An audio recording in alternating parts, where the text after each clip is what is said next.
So while we're talking about guys at the peak of their value, You Marcus want to you want to Semien. trade Vladdy? Yeah, right. You nailed it. Hot Get out of take. my brain. Well, I'm just saying We're finishing each other's sentences if now. we want to get a haul for prospects, I don't know if Vladdy's gonna. I mean, let's talk the contract. No, I'm kidding, of course. Okay, so Marcus Semien won the Marvin Miller Man of the Year award for his excellence on and off the field. Just a leader, inspiring to others, and it was voted on by MLB players. And it's very cool to see kind of the respect that the man gets for what he does off of the field. I mean, he's always been a guy that they talk about his clubhouse Leadership. leadership. Absolutely. And it's very cool to see him get recognized for that. Yeah. Now, we already mentioned him as a finalist for the Gold Glove. He's probably going to win that. We already mentioned him as a finalist for the Silver Slugger. He's probably going to win that. He just mentioned yesterday that he has hired Scott Boras as his new agent, which anyone in baseball knows the Boras Corporation just gets guys paid. They are Absolute where you go. powerhouse agency. They are where you go to be represented if you're one of the big guys. And Semien is now one of the big guys, and he is going to make money. So, okay, is this too hot of a take for me to say that this is an indication 0% chance that he returns to the Blue Jays next year? 0% chance, right? We can agree on that. He's going to get max years, max money. He's done with the Jays. I don't agree with 0%. I do think that we are at a point now where it's much more likely that he goes elsewhere. I still think the Blue Jays have a shot at Marcus Semien, and one of the reasons why I believe that is that we are about to see how the market shapes up on the greatest free agent shortstop class to probably ever hit the market. And we don't know how this is going to play out. Are every single one of these guys going to get 10-year, $350 million deals? Absolutely not. In fact, I'm even leaning towards it's possible none of them get that because teams are going to have all of this wait and see kind of feel about their offseason, I think. They're going to see where guys sign. The CBA is up in the air. And I don't know, man. How are you feeling? Do you think teams are going to start throwing around big money? I think big money could be thrown around, but it might not be till February or March. I think that the cap for Blue Jays with Semien was around 3 or 4 years and like 90 to 110 million. And he's going to get way more than that. And I think he's just going to get way more. I think there's zero chance that they're going to get him at a discount. Barring some weird situation where all the buyers have found their dance partner and he's the last one standing. And then maybe it's just like, hey, if you want any money, the Jays are the only option. I mean, the rumors that I'm hearing is that he's after 6 years, 180 million.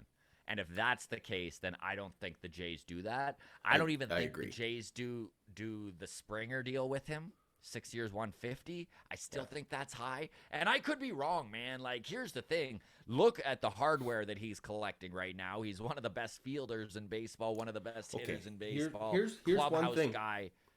Here's one thing I read that, because as soon as I read that announcement, first thing I did, was read Jays sites, right? Sportsnet and all these Jays fan opinions on what this means, right? But then as soon as I got done reading all those, and those didn't make me feel any better, then I started going to the same thing, but for the Yankees, right? What's John Boy's take on this? Yankees fans are pretty adamant that they're not going to get Marcus Semien, which makes me feel good, right? Mm-hmm. But you mentioned that he wants to go back to being shortstop and the price tag that he's looking for. And he wants to go to the West Coast. Yes. Here's the thing with shortstop, though. Here's the argument against handing him $200 million. Let's just call it $200 million.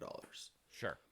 Do you really want to put a long-term mega dollar commitment to one of the most important positions on your team, to an aging star. He's 31, and not to discredit him. I mean, lots of guys play into their 30s. This is the argument against, right? He's aging, so he's 31. He's on the older side of all those free agent shortstops that are available. Yes, he's a shortstop by blood, I guess, but he played second base all of this year. The year before was the shortened season, so he only played 50 games at shortstop. So he hasn't played a full season at shortstop since 2019, and he's aging, and you want to give him $200 million? If I'm in control of the checkbook, that's concerning. True. However, there are options out there. You look at the Dodgers and Chris Taylor, who is their kind of move-around guy. He plays second. He plays center. Trey Turner has one more year left if they're not going to extend him. So maybe Semien would possibly fit into the Dodgers, and they've got money. Now, Marcus Semien also would be a good fit in Seattle. I just don't know if Seattle is going to buck up, right? Like, Seattle's probably the... If I'm going to pick the team that it just makes the most sense... Just the best fit. The best fit? I think the Seattle Mariners are the best fit for Marcus Semien. That said, I think that the Blue Jays will outspend the Mariners. And if that's the case, maybe he does wind up back in Toronto. Like, if he's so dead set on Toronto or the West Coast and that's it, then he's limiting his options. Yeah. Which Scott Boras would hate. Boras is probably going to sit Marcus down and tell him to shut up about where he wants to be. Like, probably. I just hope he doesn't end up with the Yankees. Me too, man. I don't know. I just feel as a from the Jays' perspective, I feel like if we are going to hand out 6 years, right? That's well into Bo Bichette and Vladdy need new contracts timeline. Yes, absolutely. So if we're going to hand out 6 years to anybody, I think the only person I'm interested in is Carlos Correa at 27, 28 years old. Yeah, I'm in the same boat. I would be all into Corey Seager as well. Sure, also Corey 27. Seager, that's a good call.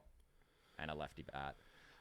Yeah, it'll be interesting to see how this shortstop free agent class plays out, because there are a lot of options out there for the teams that are after those high-end guys, and I think that is going to slow the market. Personally, I think it's going to slow the market, especially with the CBA negotiation going on between the MLBPA and the MLB.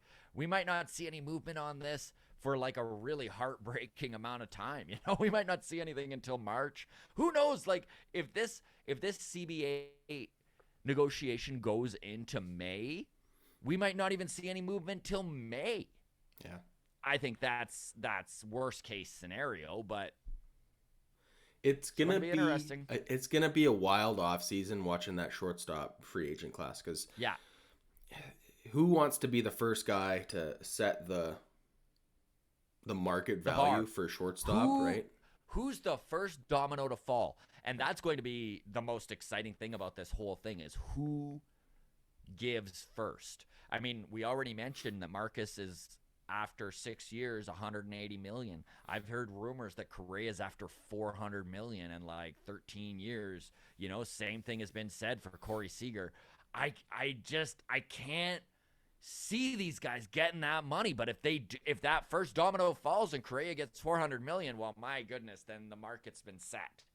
And that's why this may slow play as well, is that no one will wish to give that up, right? Management and the players. I do feel like this is just total speculation on my part. I feel like the first domino to fall will not be Carlos Correa. I feel like the first domino to fall will be a not very sexy name. It'll be a Andrelton Simmons, who... Yes, of course.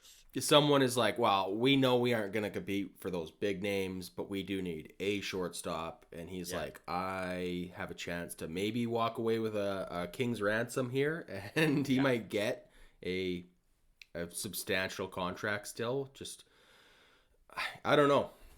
It's going to be an interesting offseason for so many reasons. Yeah. For so many reasons.